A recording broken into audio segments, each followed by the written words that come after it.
So we were studying the monotone functions.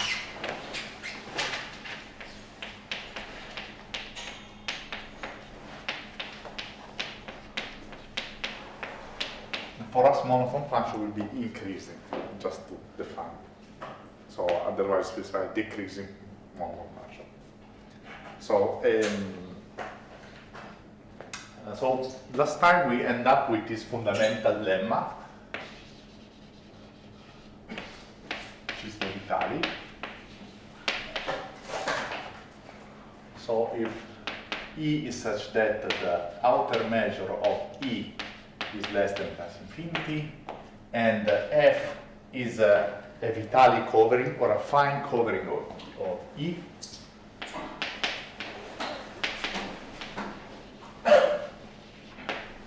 then for all epsilon there exists a family. So Vitali covering is by closed intervals. So let's specify it. Closed intervals.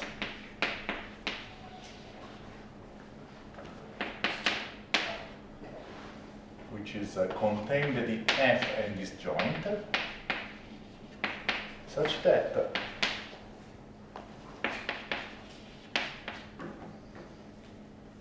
the outer measure of E minus the union of these intervals is less than epsilon, and that way you can require also the interval to be inside another open set which is smaller.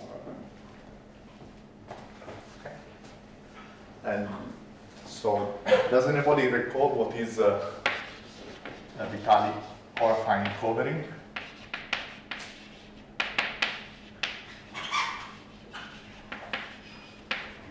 Of E? The family of closed intervals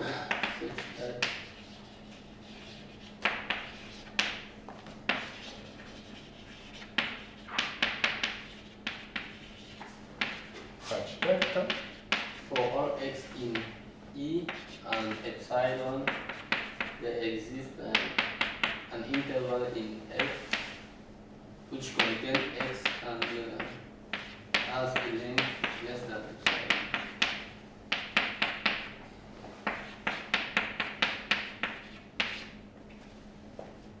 Okay.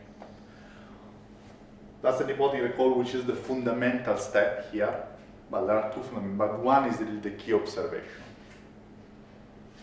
But this is an open question. You can say, well, for me, the key observation is that is Vitali. The key observation of that proof was the fact that if we choose a point x which is not in the union of Previous sequence, yes. then there's just two cases. The first case is we know that x is in. We know that as we have a Vitali covering, there is an interval which has a small length, a small length, and which contains x. So this is my previous choice.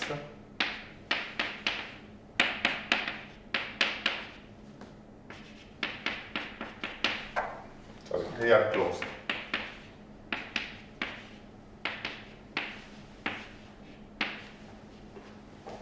So either this I bar is contained in E minus this union, and then as by construction, the each step the I was as the maximum length. In this case, the length of I bar will be less than this thing. Otherwise, x will not belong in I bar, so will not be included in that union. So it should encounter one set, and we can enlarge By set. 5, and then it's covered by. Yeah. Very well. Do you agree that this is the fundamental observation? And so just a remark for fun. So in R2, I cover with closed balls.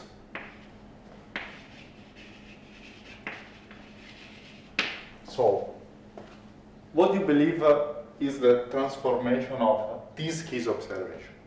So the key observation is that, well, at some point, if I have a point x, I take one of those intervals, and well, since I'm not choosing that interval, never, at some point will intersect one of the other intervals,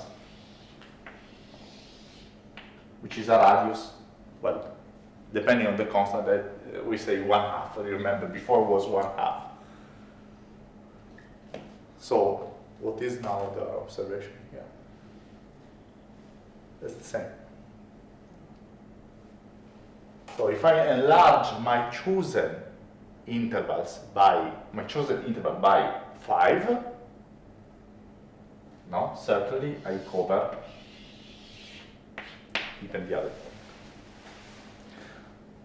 And so now, remember, the estimate to be small is that then what is left is at most 5 times what is left in the sequence. So the measure of this set was less or equal than the sum from n+1 of the length of my sequence I choose, no? Times 5. If you remember, was exactly what he said. If you enlarge by 5 the remaining system, certainly you cover x bar because, well, more or less it's observation. So, and here, in this case, what would be here? 5 squared. Because the area, so here will be the measure of the ball, and if you multiply the radius by 5, you increase the area by 5. So at the end, in RD, the proof worked the same, only variation is that you put 5 to the d. So the theorem is, this is very important here. The theorem is in R, but actually the proof can be adapted to RD, just changing the constants. So this is just... But the geometry of the ball doesn't have any impact. Indeed, yes, that's a good observation. The geometry of the ball, well, it's good, however. If two ball touches, if you enlarge by the factor 5, certainly it is contained. Yeah, But that's why. In terms of area, I mean, if we enlarge the Ball by 5, the area is 5 to the square in R2.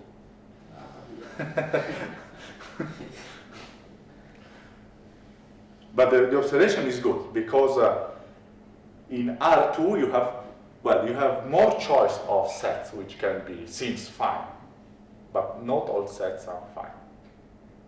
So balls, yes. Intervals here, well, here you can say intervals, half interval, whatever. In any case, at the end are intervals. Here you can take sets which seems like small variation of balls. Well, the basic property is again this one. You have to be sure that if you define what is the functional, for example, the diameter, then you control how much you have to enlarge to cover. Okay, so I'm not going. Let's say that 4 balls is okay, and 4 things which are very close to balls. So now with this in hand, we can now compute. So our problem is that our problem was to give a meaning to the function that, let's say, fx minus fa ax ft dt, and df over dx equal to fx.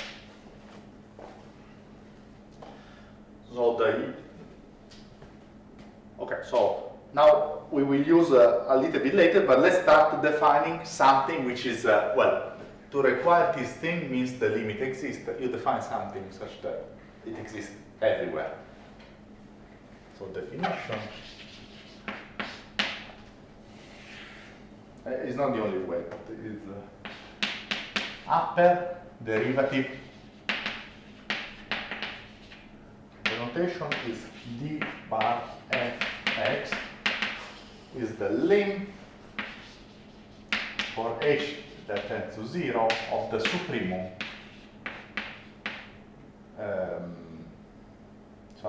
supremum for the notation is 0, t less than h, f x plus t minus fx divided by t. Is the upper limit, but I have to remove 0, of course. And the lower derivative, well, can somebody, well, I just did that. Well, okay, then I should have asked also for the notation. So what is the formula? It's the same with the infinite, no?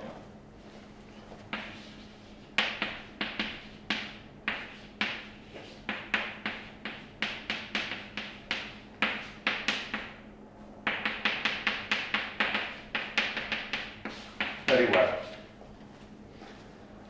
Do they exist for every point? Yes. Yes.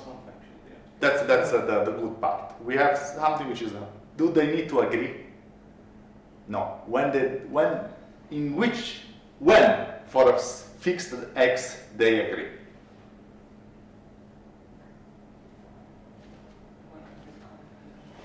When the derivative exists. So the remark. And do they satisfy in any case some relation? For sure they exist and they satisfy for course a trivial relation, no? Yes. Yeah. Otherwise, the name would not be the good one. But now I'll tell you a story. Well, it's not a story. It's true. So there is the definition of divergence and the definition of boundary of a current, and they change.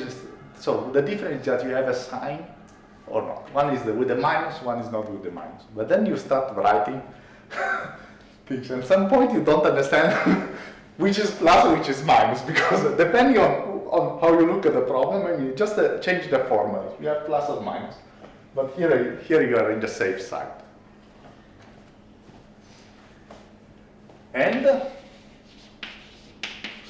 f is equal to df if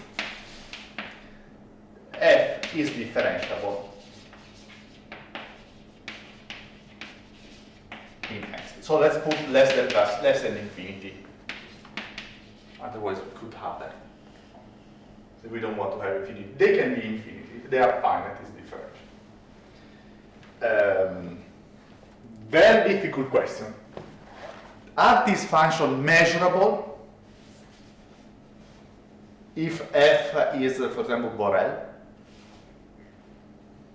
Or if f is continuous? Okay, the question is very difficult. The answer is yes, but I cannot show you the proof. It's very difficult. But I can ask you, what is the difficulty?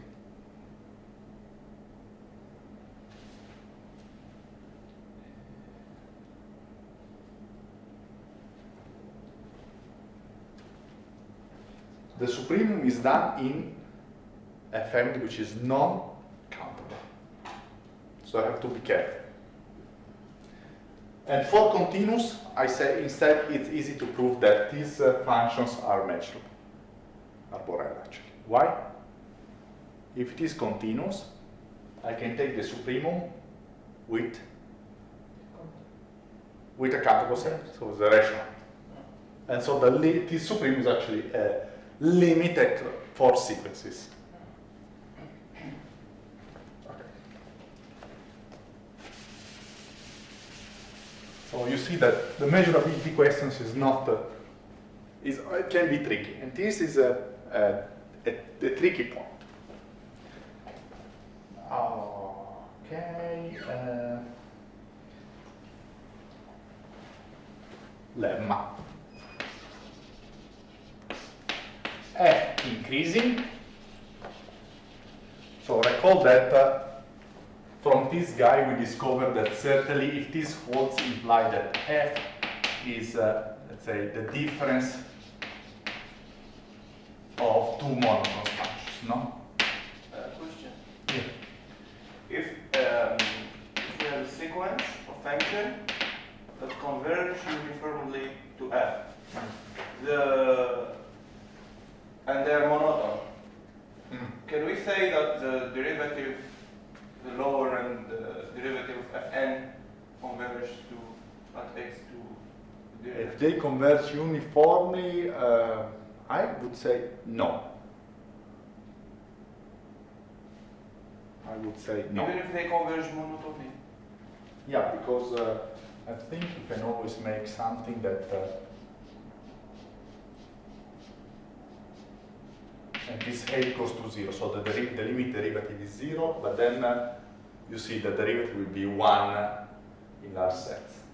I mean, in sets which a converges to 0, but then you have a lot. So you can say that the derivative converges in, well, is not correct what I'm saying, but in a weak sense. It's not even in mention. They converge, Yeah. but it's not a point where it's convergence. Yeah. Because you see, you can put this wherever you want, no? So if f is increasing, then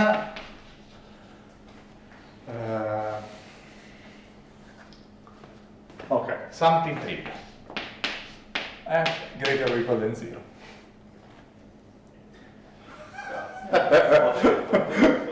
And something a little bit less trivial. The measure where the upper derivative is larger than alpha is less or equal than, okay, is increasing in a bit. Just to fix, because I need to write this thing. A divided by alpha.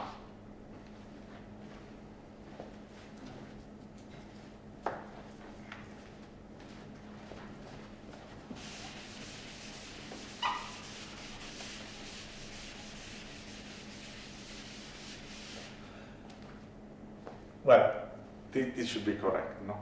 Why?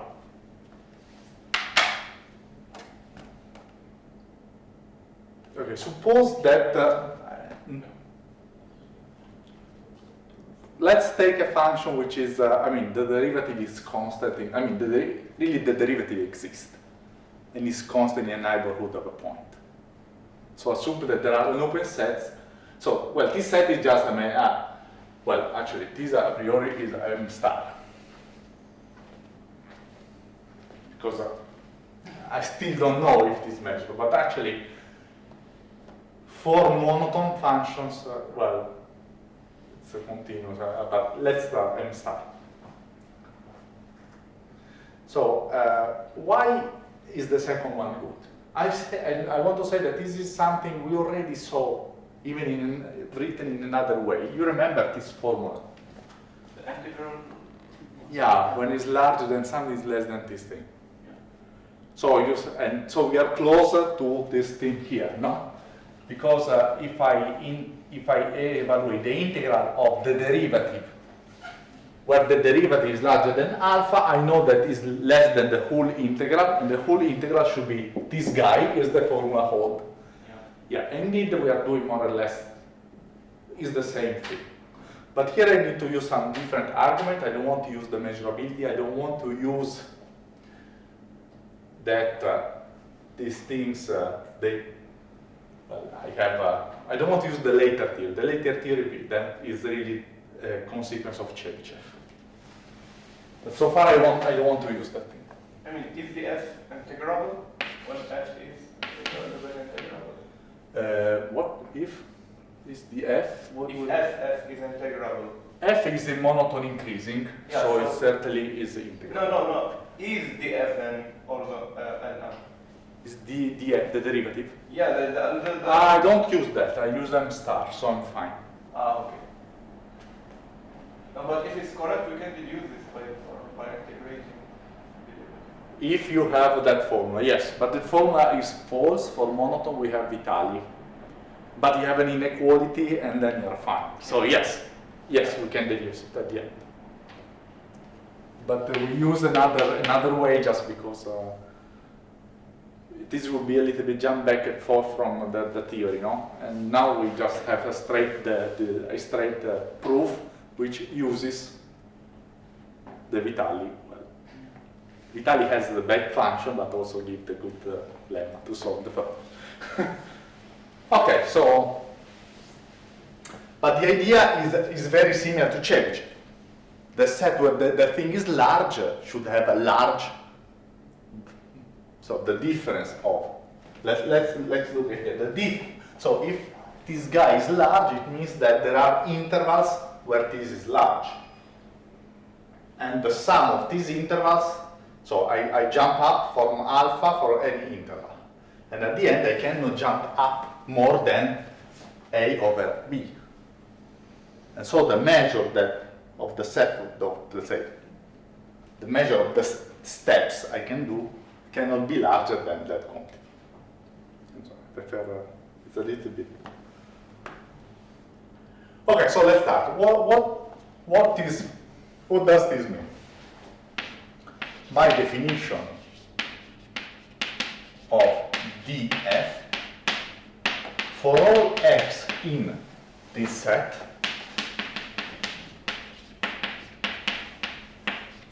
there exists an interval I closed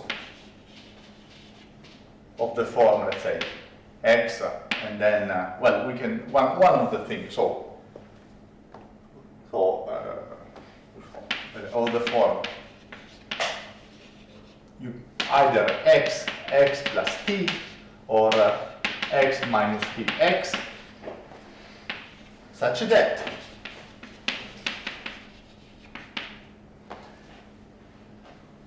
f of x plus t minus f of x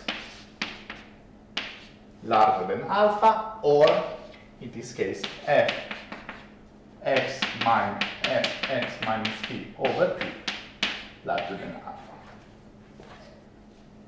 So t depends on x. Well, not only, but I should ask for all epsilon small t less than epsilon, and this holds.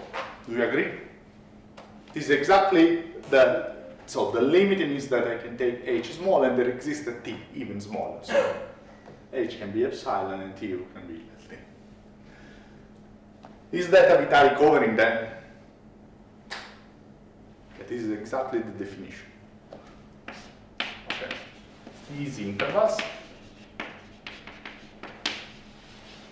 are a Vitali cover.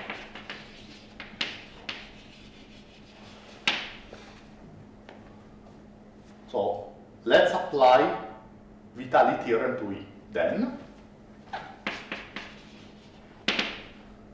Okay, here I have, let's say, for all epsilon, but then for all delta, there exists a finite cover,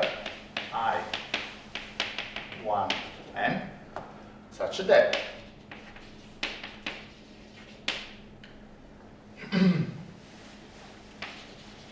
the measure of, this set E minus the union of the finite cover, these are disjoint.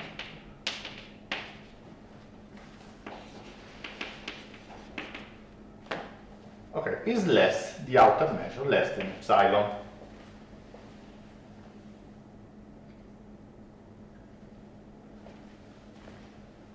And I'm saying now it's done.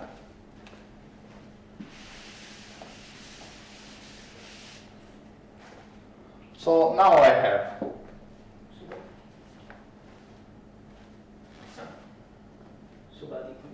because you can write E as E minus this union, the union of the interval. So the measure of E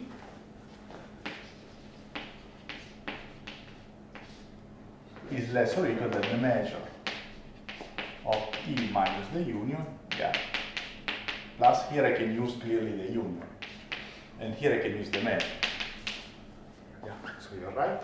And given that they are disjoint, then when you sum all the lengths, Very it will well. be less than FD. So this is epsilon plus the sum of the length. And I mean, you have the f b is here, f a is here, and when you sum, then it will be less than. So you want to use this estimate, no? T is the length. And now you have that this is larger, T is larger than this divided by half.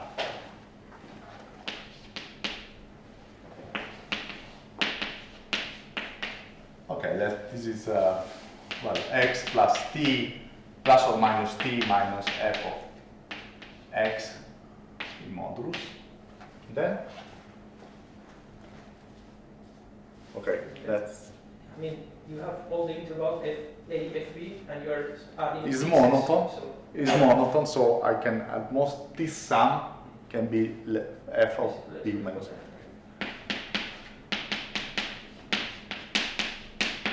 Very well. Yeah, that's it. Corollary. The set where the derivative is infinity is as measure 0.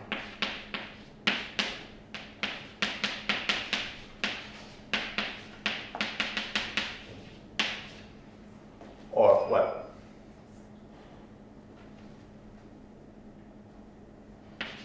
has outer measure 0.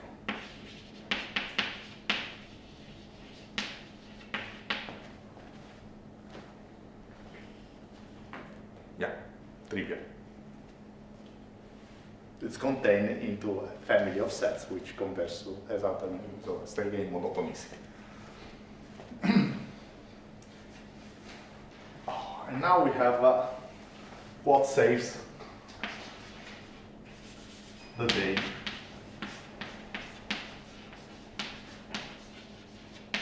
Of the bank. If f from A, B into R is monotone,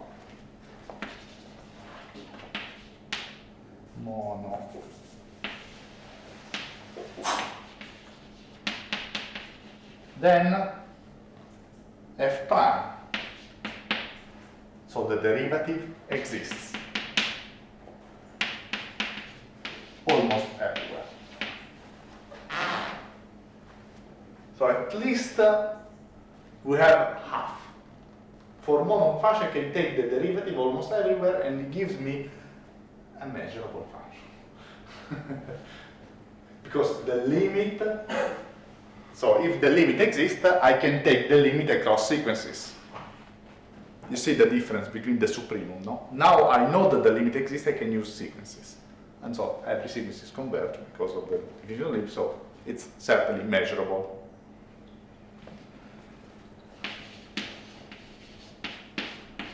Okay, the proof. The proof has some trick, but let's discover the trick and then we fix the technical part. So what would be the trick? Well, okay, maybe you have already read or read the thing, or I can just start saying that what is the point where the derivatives do not exist? E is the set. The upper derivative is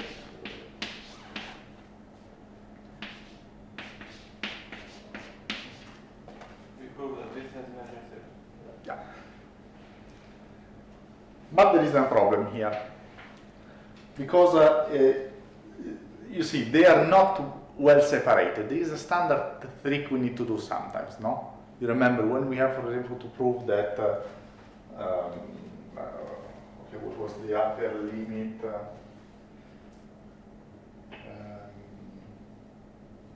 That the limit of function was measurable, the supremum of function was measurable. No? We have to make counter image of open sets, but then there is a problem that maybe the limit lies on the boundary, and then okay, we say open set minus or plus epsilon, and then you make the unit.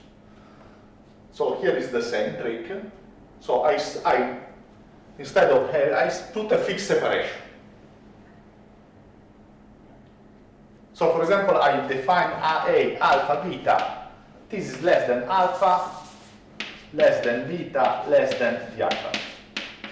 If this is measure 0 for every alpha beta in the rational number, I'm sure that the other is measures. No? So let and prove that the outer measure of E is equal, alpha beta is equal to 0. Oh, yes, this is. And now, what would be, in your opinion, the observation? Okay, I keep the lemma because the observation is inside the lemma.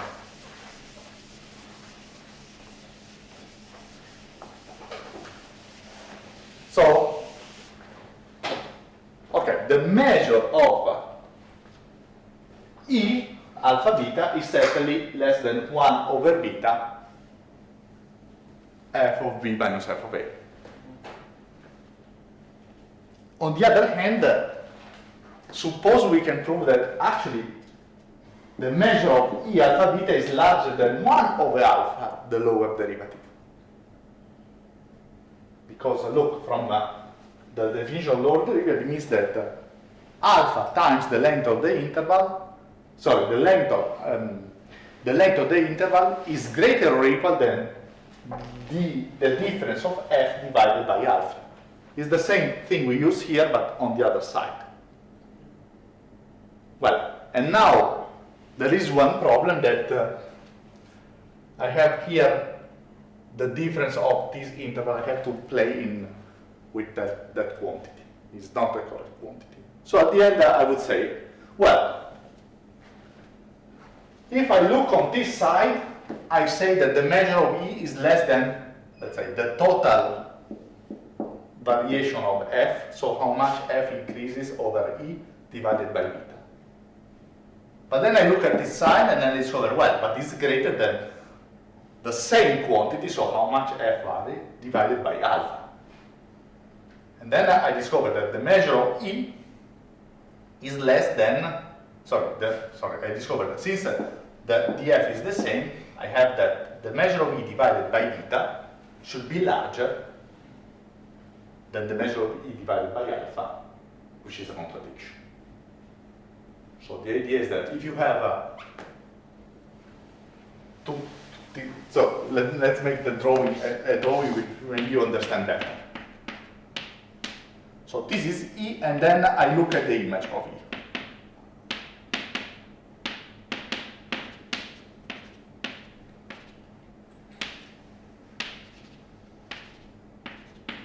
Okay, this is E alpha beta.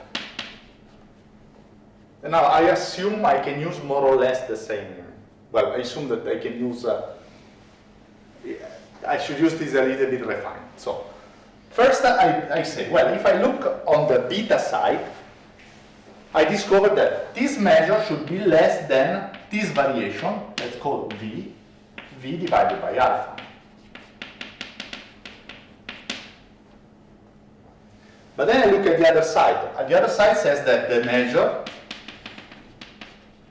is larger actually, than V over beta. Sorry, this is V over beta and this is V over alpha. But beta is larger than alpha, contradiction.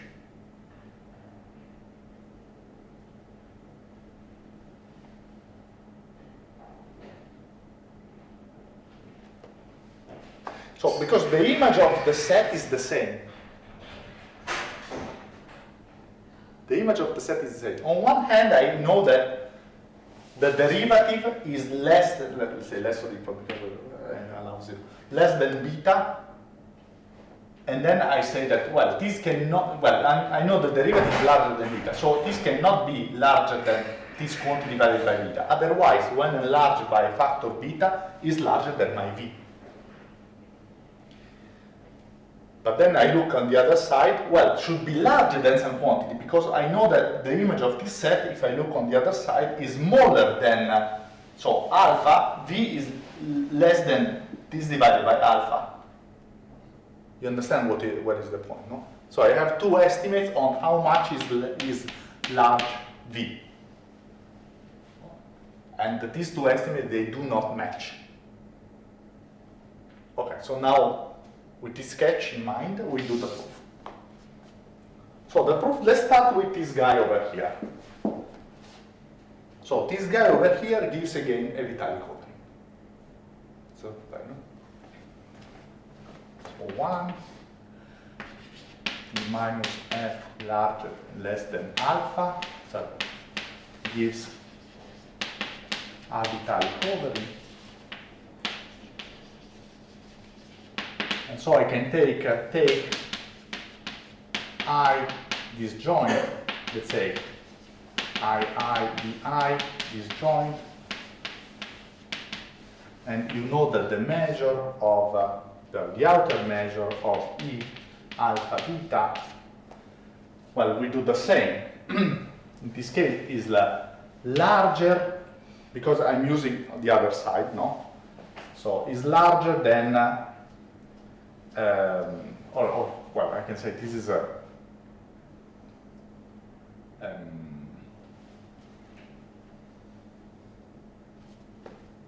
wait a minute,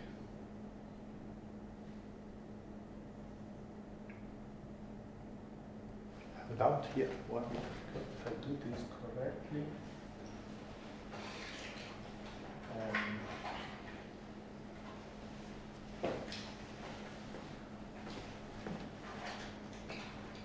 Okay, so let's do this. So is disjoint and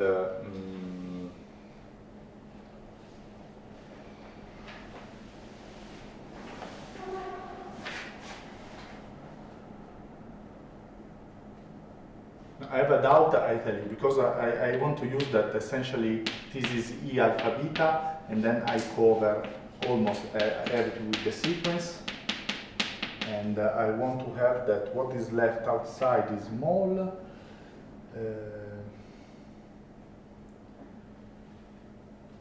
So for the things inside, I have that M of E intersection the union of this thing. Okay, this is less or equal than M star of the union.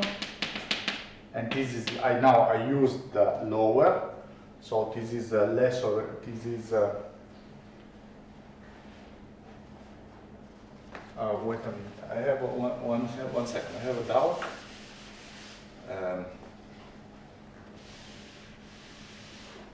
I have 1 second of doubt.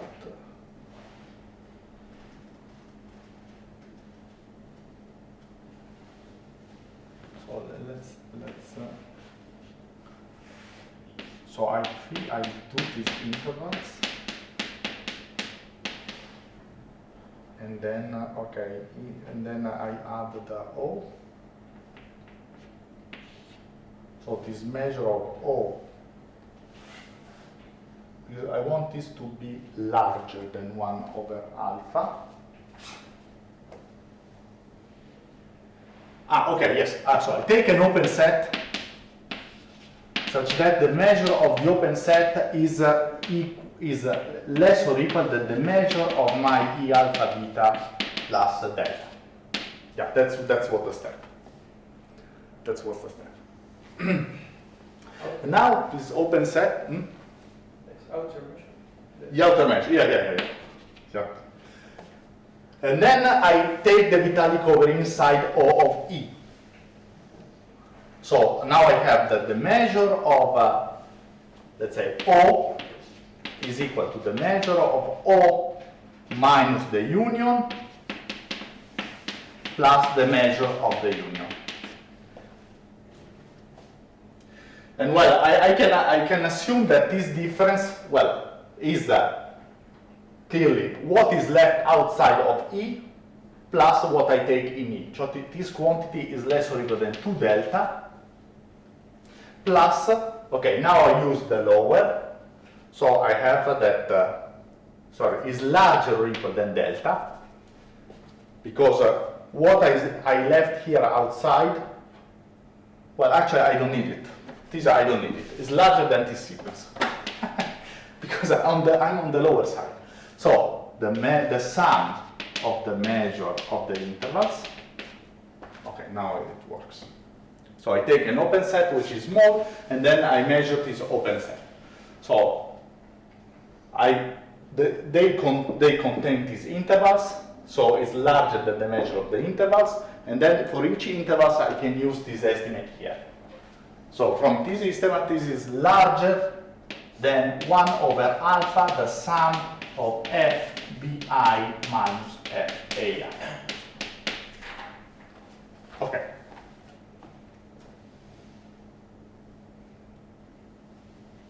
So this is from the lower side. I have for sure that, so for every, I cannot use the M, so you see, this is almost M star of E alpha beta.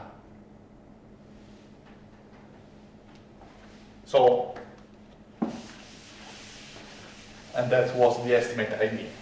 So the M star of E alpha beta is larger than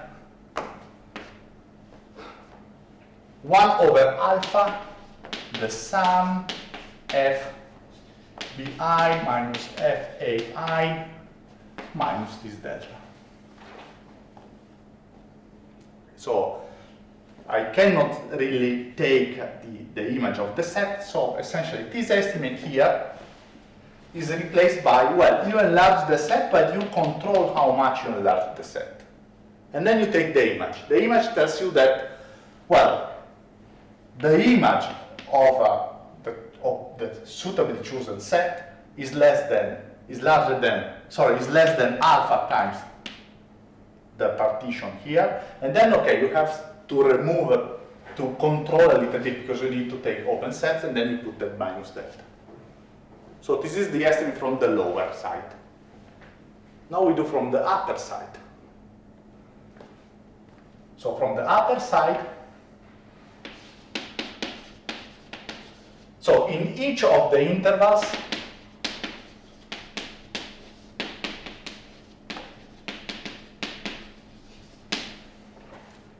what we have? We have that the measure of E alpha beta intersected one of these intervals, let's say BI, AI,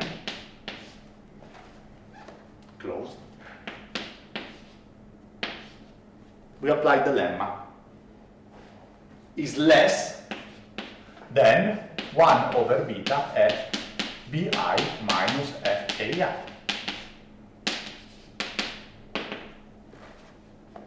Because the lemma is nice.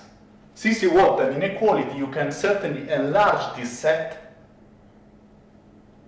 and well, it's fine. So essentially, I'm enlarging this set here as a, well, this is just a statement of the lemma. Okay? So now we can put together this inequality.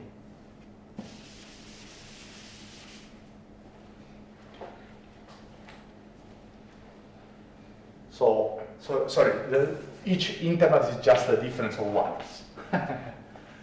So now we can do the estimate of all. So I get that M star of E alpha beta on one hand is larger than, sorry, let's go, 1 over alpha sum F of BI minus F of I minus delta is less or equal than M star of E alpha beta. Then I apply subadditivity, less than the sum, and then I apply this. So this is less or equal than 1 over beta sum F BI minus FAI minus, okay, that's it. So I say, gosh, this is a contradiction. Where is the contradiction?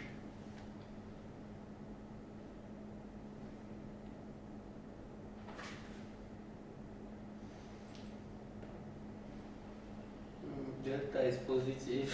Delta can be chosen as small as I want. For example, it can be 1/2 this quantity.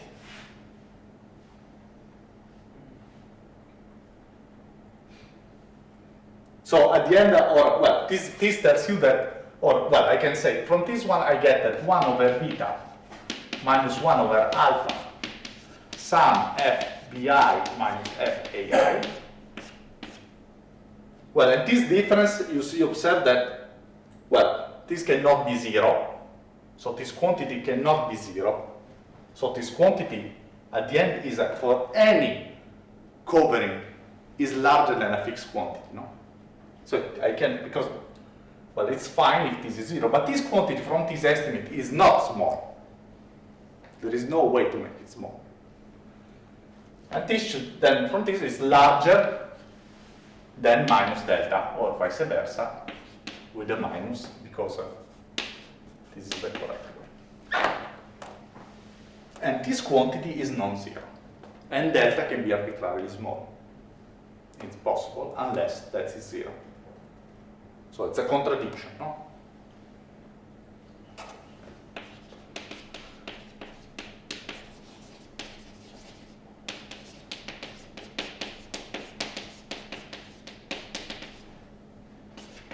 For all Vitali covering. So Vitali covering means for all selection of the Vitali covering. So so again, well, the proof was a bit maybe messy, but you understand how the ingredients enter, I hope, at least. So they enter because, well, you have the upper side, which is fine, but the lemma, and the lower side is fine, up to a small delta. So you take an open set, very small.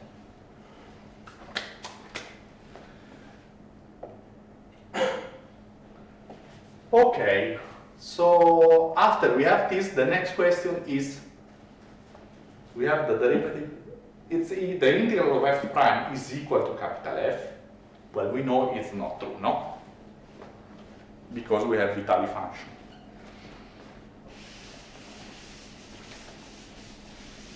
So let's see. This lemma, which we solve as an exercise. Lemma. The integral of f prime is less or equal than f from a to b. F of b minus f of a. And here we are again in the setting f is monotone in a, b. Okay. Proof. So I'm saying that we know already the limit. So now I rewrite this thing. So this is the integral of the limit of the difference. And here I can take anything because the derivative exists. Tn, so Tn tends to 0 minus f of x divided by Tn. Okay, now I need to apply some. Fatu is the only one. I'm not requiring any integrability, just it's positive. Because I know already the derivative is positive, so I can apply Fatu.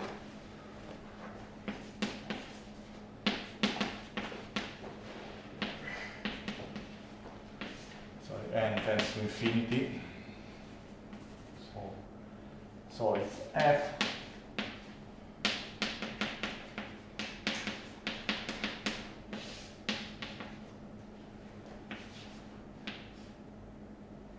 now.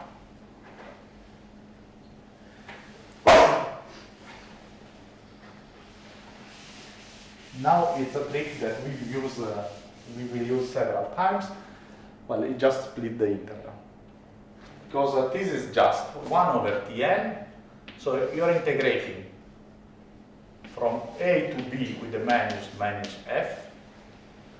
And then you're integrating from a plus Tn to b plus Tn. Okay, here you extend f outside, you can assume f outside b to be constant. So f of x is equal to f of a, x less than a, f of b, b larger than, so x larger than b. Just to, you don't need it, because the derivative is done, you don't need the derivative at the endpoints, it's just to avoid adding pieces. Okay, so it's this one minus this one divided by this length. Do you agree? So I can rewrite like the integral here minus the integral here. So it's the integral from b plus tn, 1 over tn, of f of x dx, minus 1 over tn, a plus tn, f of x dx. And now,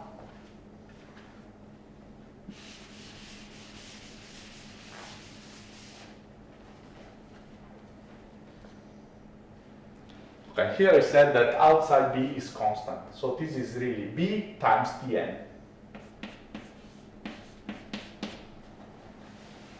And now it's monotone. So for any x, this quantity is larger than f of a. So this is larger than f of a. And so everything is less or equal than, since I have a minus, f of b minus f of a. So half of the inequality is done.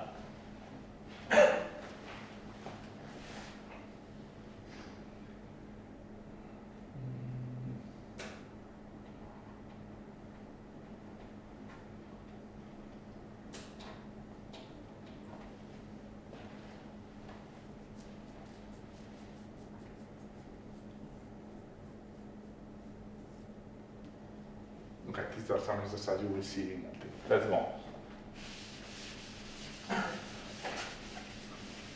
Oh, so now we change subject, and it's well, it's a natural continuation, which is the BV function.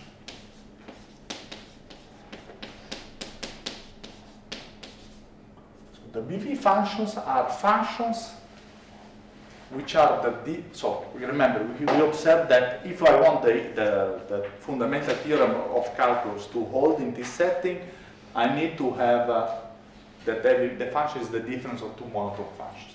Let's give a name to this subject. So definition, f from AB to R is BV if, okay, we give three definitions, and then we'll see at least the equivalence of two. The third one is more difficult to show the equivalence, and I will just sketch. Of course, the one that is more difficult is the most important. But it's like this. Okay, the first one is f is g minus h, gh monotone. So now we are in the setting, so I discover that this is a required property, and I want to study the function for which they can be written as a difference of monotone.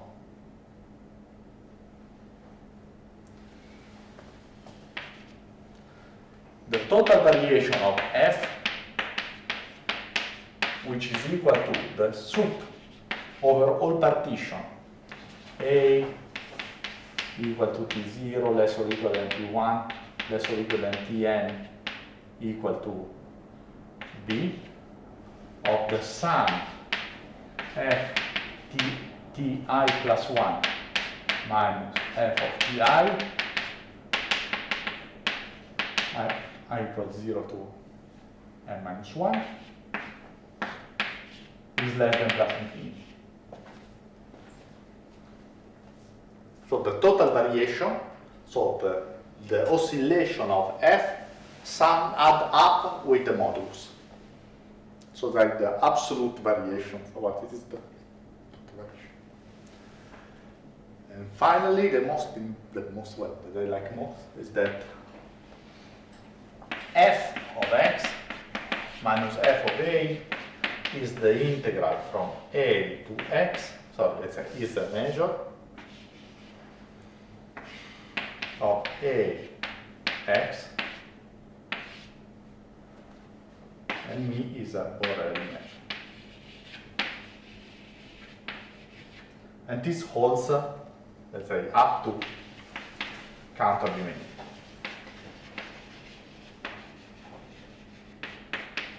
Points. So the difference with respect to our derivative, which is the integral of a function, is an integral of a measure.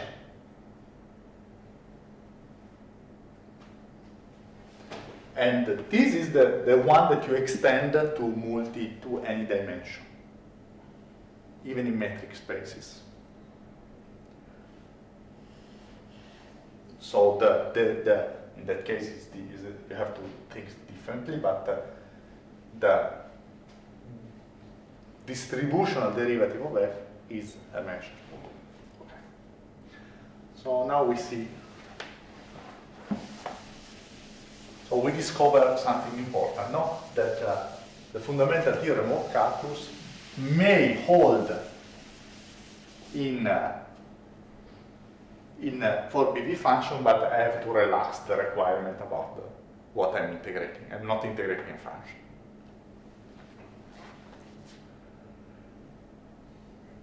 Okay, so just to have some feeling.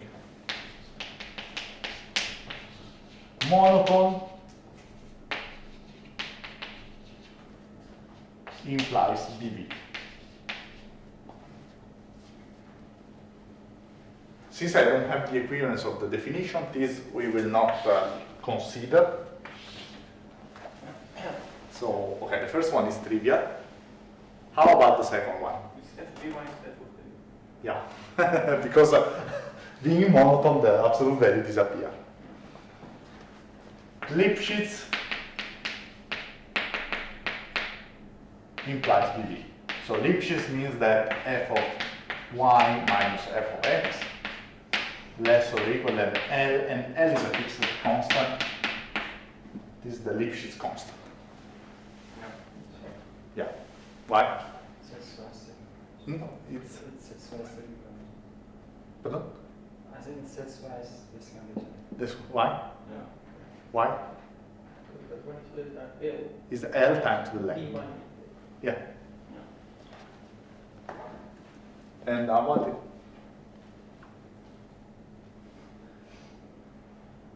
Why the second applies That is. the first, or why Lipschitz applies it?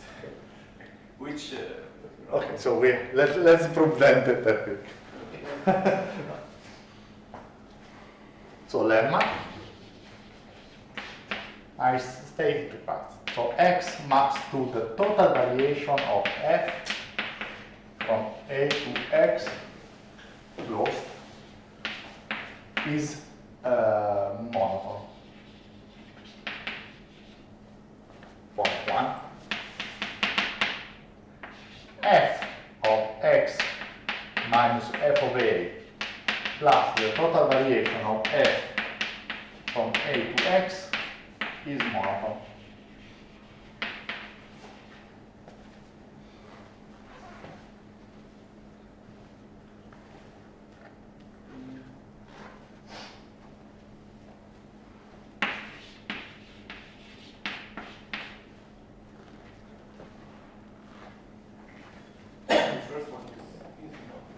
Is trivial because you just have more freedom in choosing the interval. You have the one trivial.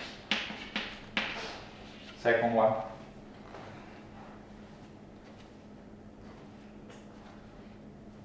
Second one, I would say that. Okay, let's prove something with. Do you believe that I can prove that f of y minus f of x plus the total variation of f x, y, this is larger or equal than 0. I say, if I have this, it's done.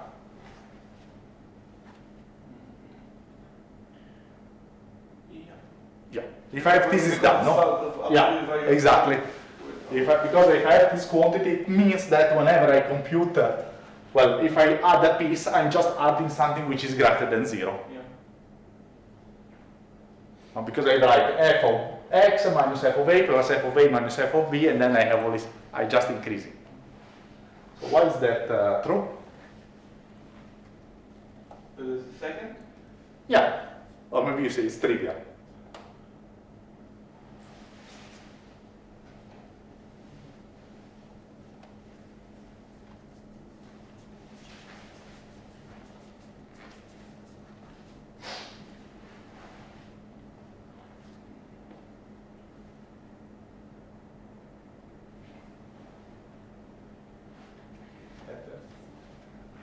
think.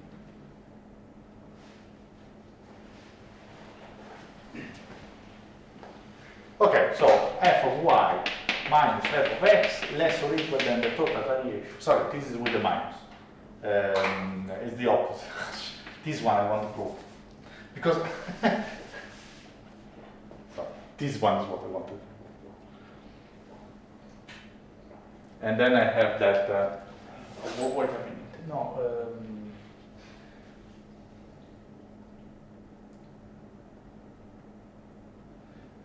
well, which is the same because I have a modulus. Okay, plus. Because it's the same, which is the same. the second one is when we take x less or equal than y, then the difference of the second part gives us exactly this inequality, which is actually proved. Okay, so I leave like an exercise because corollary. F is equal to f minus the total variation, so f of x is equal to f of x minus the total variation of f from a to x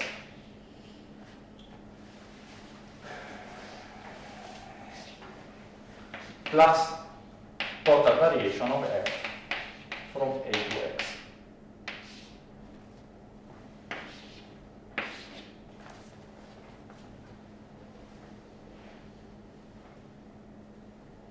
And this is increasing. And this is with the plus increasing. Because otherwise I get one is decreasing. Indeed, as I wrote it, it means that f minus is decreasing.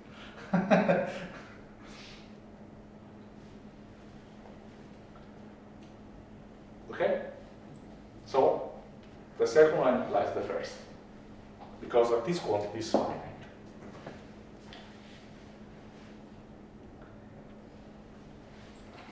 Corollary.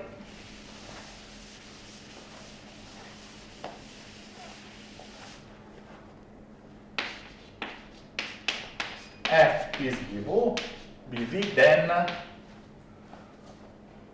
F prime exists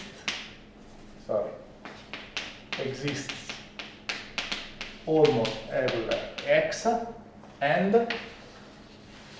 the integral of F prime with the modulus is less than the total variation.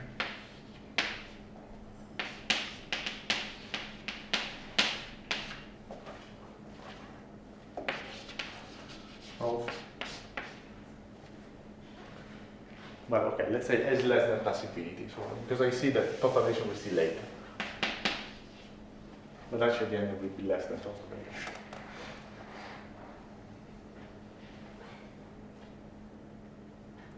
Okay, so we use the corollary, no? So F prime, F is equal to G minus H. Now I can use the definition, and G and H monotone. To prove that if monotone function derivative exists. And then F prime would be equal to G prime minus H prime. If I take the limit is linear. Yeah. And then what I discover, moreover, that G if the derivative exists on set of total measure, and H is same, we take the intersection is set of total measure. And about minus infinity? So modulus of F prime is less or equal to the sum of the two values. Yeah. Since they both exist. and well, I can use this thing here, no? So this is less than twice, and this is twice, and clearly, well, or whatever, in particular, integral of prime is less than plus infinity. In particular, because it's the same. Actually, if you use that decomposition, but we will see later, you obtain exactly total variation here.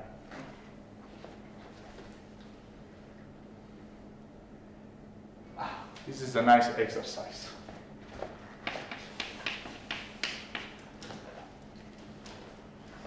If Fn converges to F almost everywhere, then the total variation of F is less or equal over an interval, doesn't matter, AB, is less or equal than the limit of the total variation of Fn. Okay. This is very important because the total variation is a function which is lower semi-continuous. So it has some continuity, it's not an arbitrary. How to prove it? The total variation of f, right? But this is the standard thing, because the total variation is the supremum among partitions, and in here you want to have a less or equal, so you have to start with a partition which is almost optimal for which? Yeah. F or Fn? Fn. F. Because that partition for Fn would not be optimal. And so it's larger than the...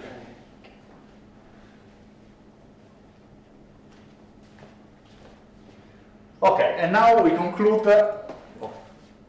Yes, where? So finally, we arrive with the other class,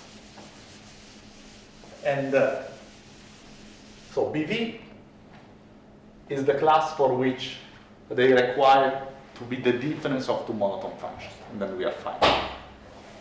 But now we need something else. We know that the formula cannot hold. So this new class I call absolutely continuous. And now we discuss it a bit. Why you call it this way and what is the last requirement. So the observation, last requirement.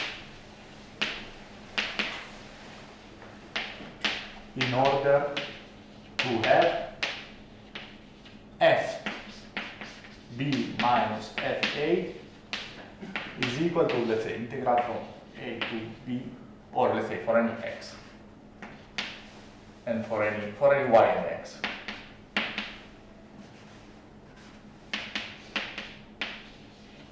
GTDT.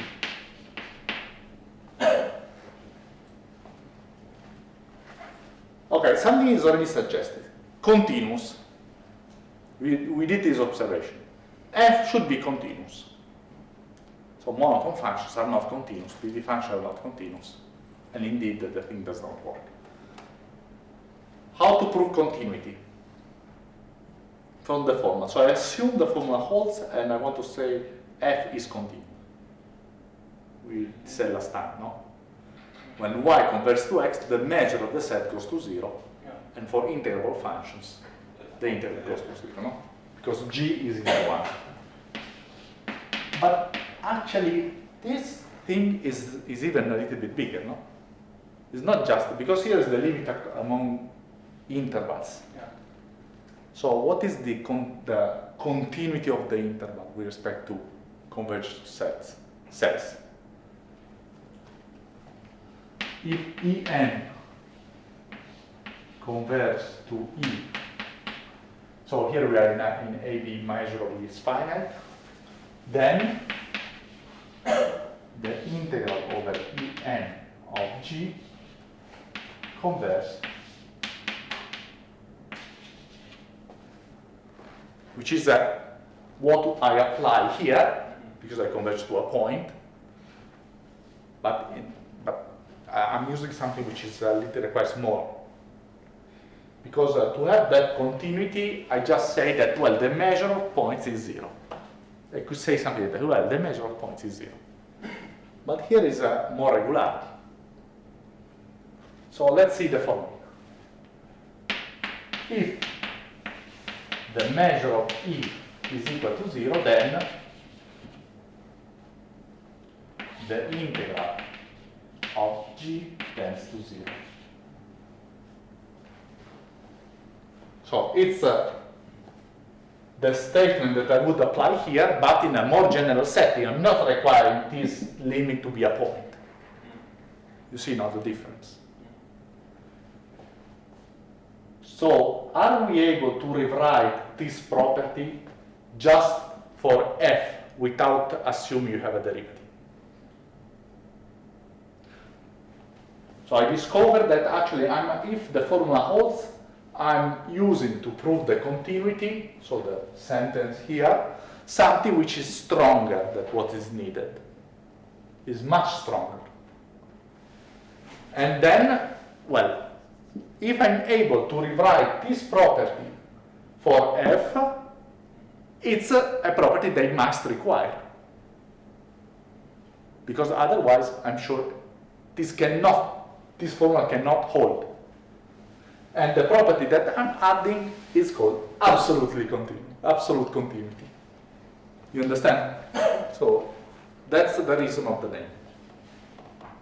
It's a continuity, but it's done. It's a continuity which translates this additional regularity property. And now it's for you. It's up to you to have some guess. Okay. First suggestion. F of y minus f of x is equal to the integral on intervals.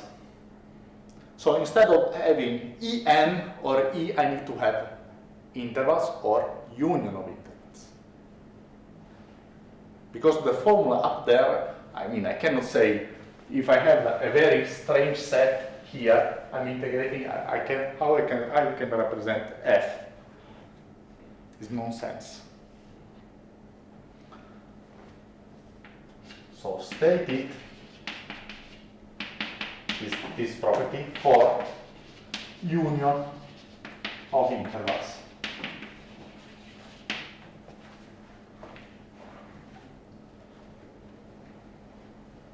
So if I disjoint intervals and the measure of the sum of I tends to 0, then the integral tends to 0. And the integral is what?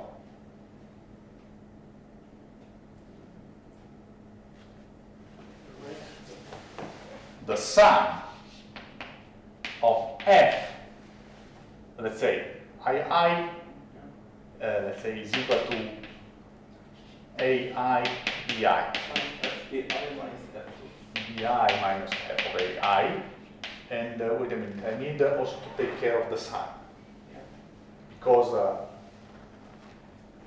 this is with the modulus.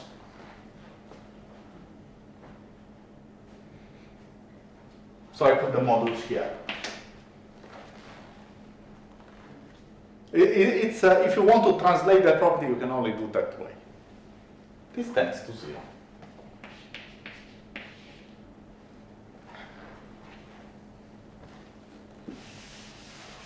So now we have the definition.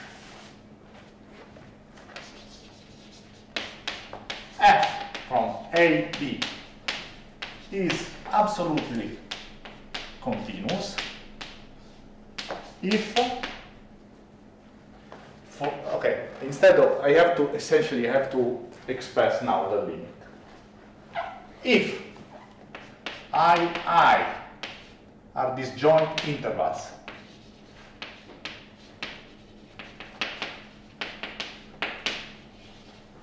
with length less or equal than delta, if for all epsilon there exists a delta, then the sum of f of bi minus f of ai is less than epsilon for all, well, where I is equal to ai bi.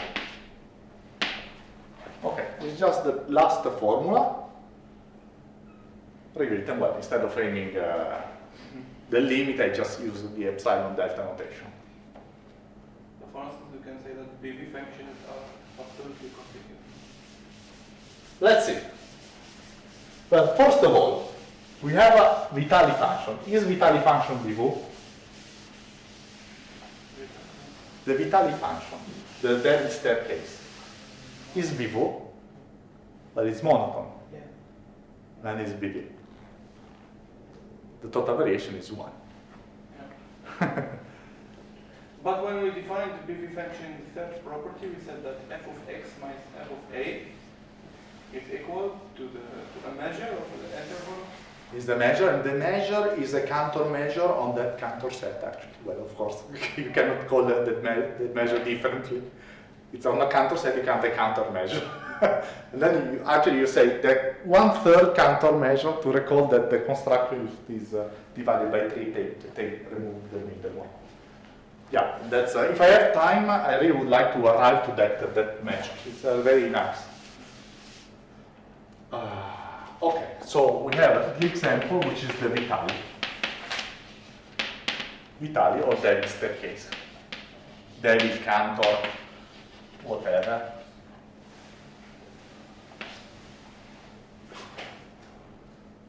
So then you ask if they went to heaven or on another place, not these three guys.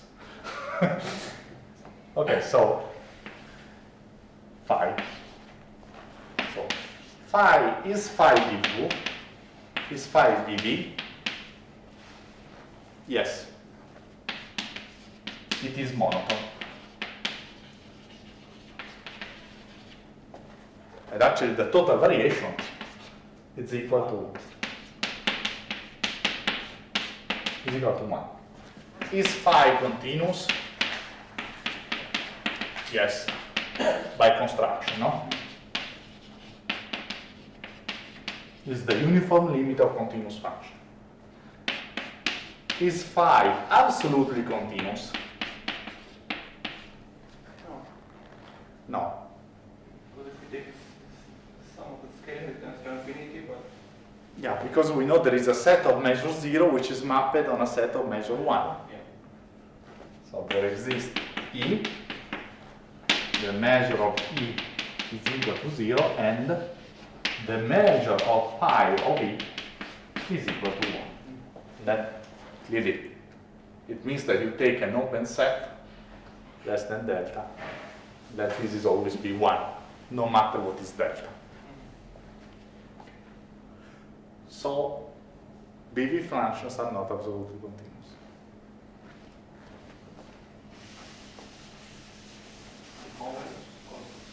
Absolutely continuous are BV functions. Let's see.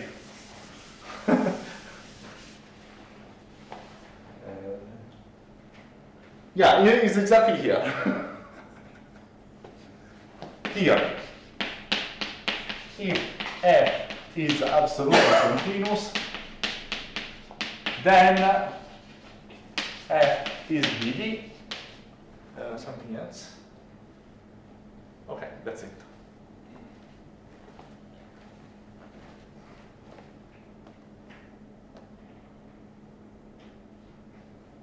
Because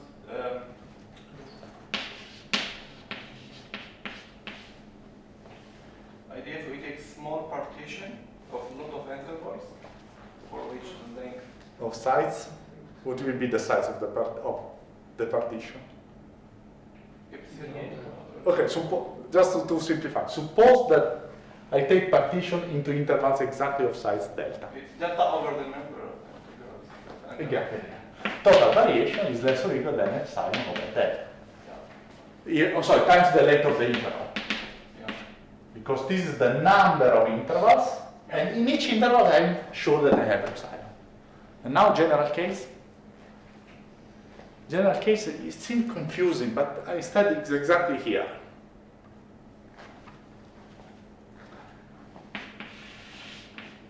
So I divided. These are my size delta. I take another partition.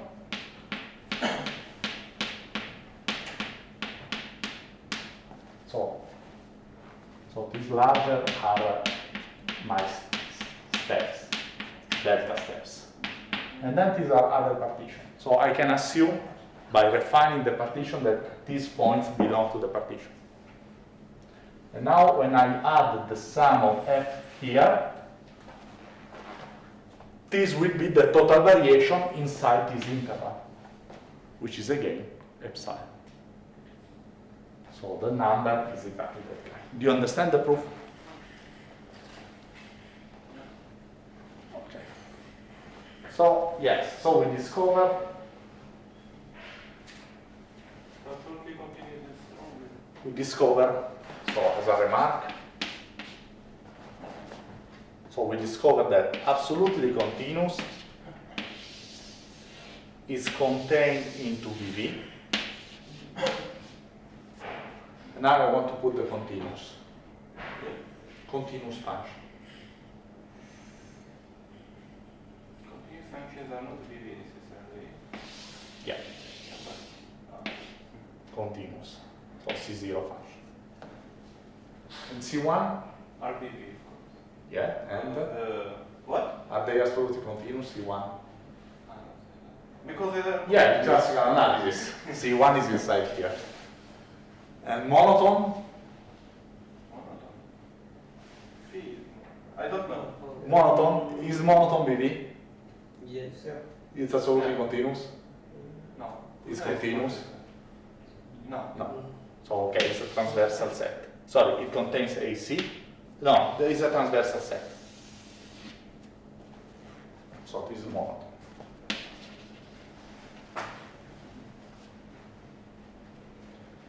Okay, so the last thing we need to do, but then have time, is to prove, let's see at least the statement.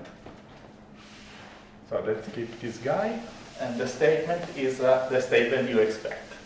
So, can you tell me which is the statement we want to have now?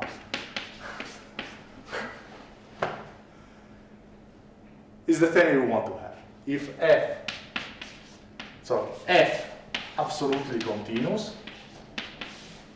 let's say of the interval a, b, then it's equivalent to The integral of f prime yeah, is f of p minus f of x minus f of a is equal to the integral from a of x f prime t dt, which, and this sentence means that f prime exists almost everywhere. Do we need to prove that? That f prime exists almost everywhere? No. No, exactly, because it's BV. So that's it's just the equality. And which side of the equality we need to prove? Just to prepare for the next. So, can I reduce the statement to f monotone and absolutely continuous?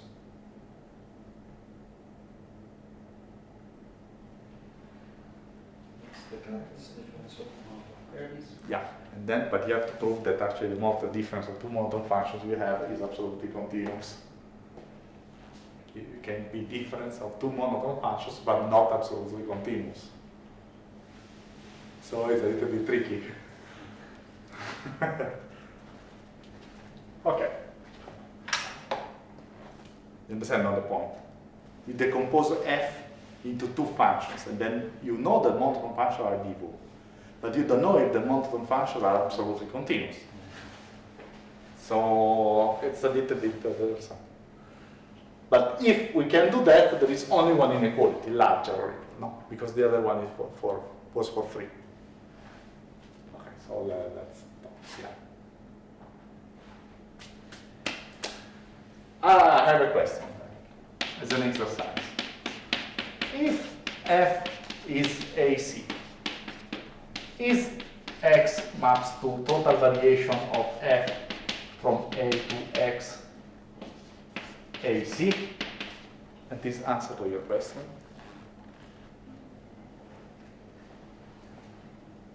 It will be yes because we know the answer. It's here.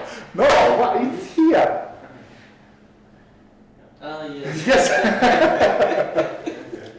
It's u out is delta, and then the total ratio u out cannot be more than epsilon. Okay, so let's stop here.